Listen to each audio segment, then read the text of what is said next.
On en vient à l'actualité culturelle, un documentaire L'affaire Picasso qui sera diffusé ce vendredi à 21h sur France 5. Il est signé du journaliste et réalisateur, écrivain Georges-Marc Benamou. Bonsoir. Bonsoir. Avec Isabelle Leyer, on est ravis de vous accueillir Isabelle parce que, d'abord on va le dire, Georges-Marc Benamou est un grand spécialiste du documentaire maintenant. Et la dernière fois c'était sur l'Algérie et là... Picasso. Et là, il est entré, il a plongé dans la vie de Picasso. Il faut rappeler que c'est l'année Picasso. On célèbre le 8 avril les 50 ans de sa disparition. Il est décédé donc en 73, si on compte bien. Et donc voilà, vous êtes plongé dans cette vie. Cette année, il y aura évidemment des tas d'expositions, des tas d'événements. Et donc, sur France 5, ce documentaire que j'ai vu qui est absolument passionnant. Et donc, vous traitez en fait la vie personnelle et son impact sur ses œuvres. Mais pour cela, vous avez dû faire une enquête et repartir aux bases, à sa jeunesse. Et on découvre que très vite, Picasso, il est à Barcelone, c'est un enfant prodige en dessin. Tout de suite, il est doué. Il y a quelque chose qui est stupéfiant, qui est mozartien. C'est-à-dire que les parents se rendent compte, le père est peintre et directeur de musée. Ils se rendent compte qu'ils ont un prodige. À 8 ans, effectivement, il peint des toiles absolument bouleversantes. À 6 ans, il a fait sa première peinture à l'huile. Il écrit avant que de savoir lire. Donc, il y a un prodige, la mozartien. C'est un peu le rapport qu'il a avec son père, comme Mozart, Amadeus avec son propre On père. va voir à l'antenne une toile qu'il a peinte avant ses 14 ans. Vous allez voir, c'est juste sidérant. Il n'avait pas 14 ans quand il a peint cette toile. Et donc, ses parents, qui sont assez pauvres, vont même vraiment donner leur dernier sou parce qu'à 19 ans, il est repéré, il est sélectionné pour aller à l'exposition universelle de Paris. Son rêve, mais il n'y a plus d'argent et ses parents vont vraiment leur donner les derniers centimes qu'ils ont. C'est tout à fait bouleversant parce qu'on découvre des choses. Ses parents donnent ses dernières pesetas pour qu'il prenne le train pour Paris avec son copain et pour aller à l'exposition de 1900 où il a été sélectionné pour une pièce, une toile assez religieuse d'ailleurs. Et c'est une vie... En fait...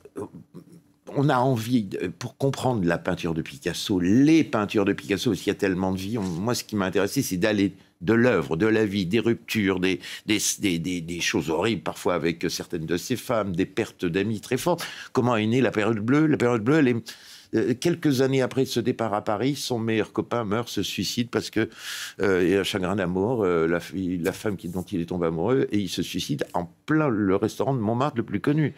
Lui, il est responsable de sa mort, et c'est la période bleue. Il peint tout en bleu, il voit tout en bleu. Donc, on ne peut pas séparer l'œuvre de la vie, comme on le dit. Le Guernica est très influencé par la guerre d'Espagne, bien sûr, mais aussi par Dora Maar. Voilà. La première fois qu'enfin, il s'engage sur quelque chose. C'est son premier acte politique. Absolument, absolument. Et puis, on va s'apercevoir que c'est le siècle Picasso. Vous savez, Malraux a dit cette phrase, je me suis beaucoup interrogé.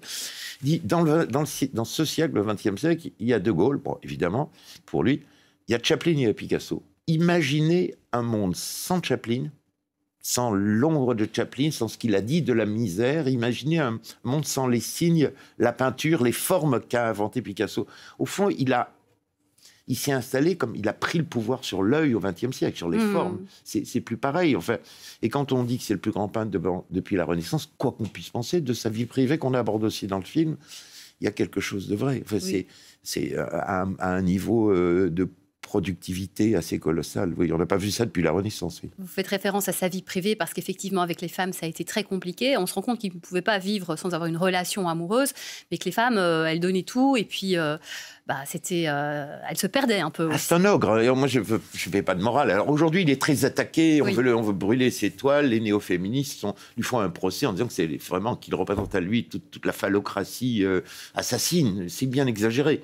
Oui, il est un homme de sa génération, comme nos grands-pères, machistes, probablement.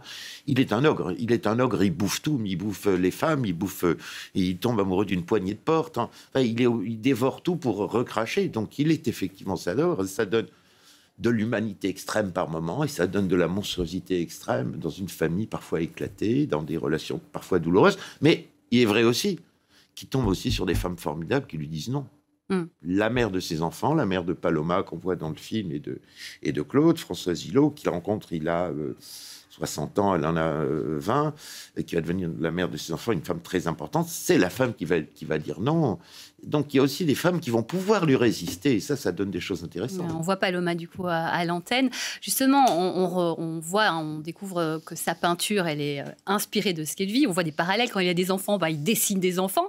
Et on découvre, moi ça m'a vraiment passionnée, c'est que aussi les lieux ont un impact. Et expliquez-nous d'où vient le cubisme, parce que c'est juste extraordinaire. Il est en Espagne à ce moment-là. Il a 25 ans, il est très inquiet parce qu'il n'est pas à la mode. Et ceux qui sont à la mode, c'est ce qu'on appelle les peintres fauves. À l'époque, c'est les jeunes révolutionnaires, c'est Matisse. Il va à une soirée, Matisse a 37 ans, c'est une star, lui il a 23 ans, il parle mal, il est mal habillé, il parle pas... Il est humilié par ce Matisse, et au sortir de ce rendez-vous, il dit « Matisse, c'est le dernier des classiques, et moi je serai les premiers des modernes. » Et il va s'enfermer pendant des semaines pour que sa peinture change, parce qu'il la trouve trop classique, justement.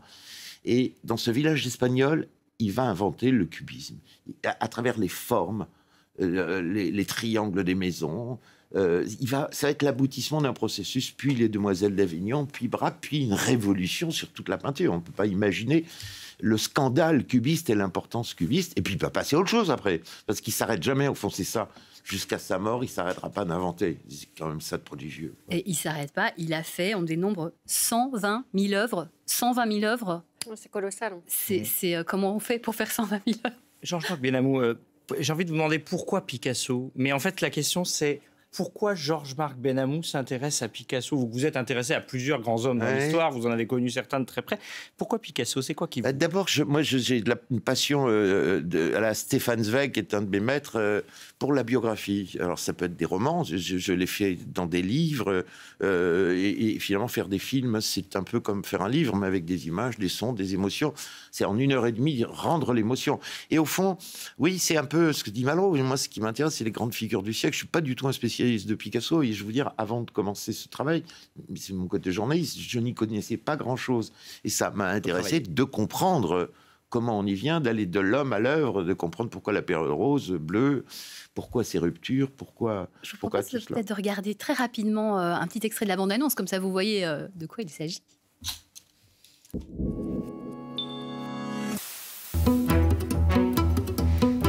Vous savez pour moi, il y a quel amour, n'est-ce pas? Il avait une telle vitalité qu'il avait toujours l'air d'être la personne la plus jeune.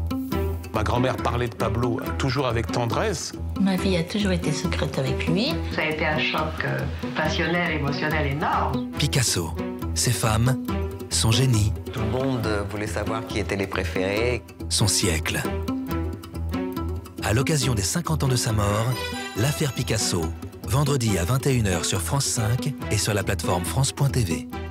Vous verrez le documentaire L'affaire Picasso passionnant, c'est ce vendredi à 21h sur France 5, c'est le vendredi 7. Et puis il y a des expositions, il y en a partout, Musée de l'Homme, Picasso et la préhistoire, Musée Picasso de Paris, une célébration avec le styliste Paul Smith, etc. Merci Georges-Marc Benamou d'être venu ce soir, et donc vendredi, rendez-vous sur France 5 à 21h.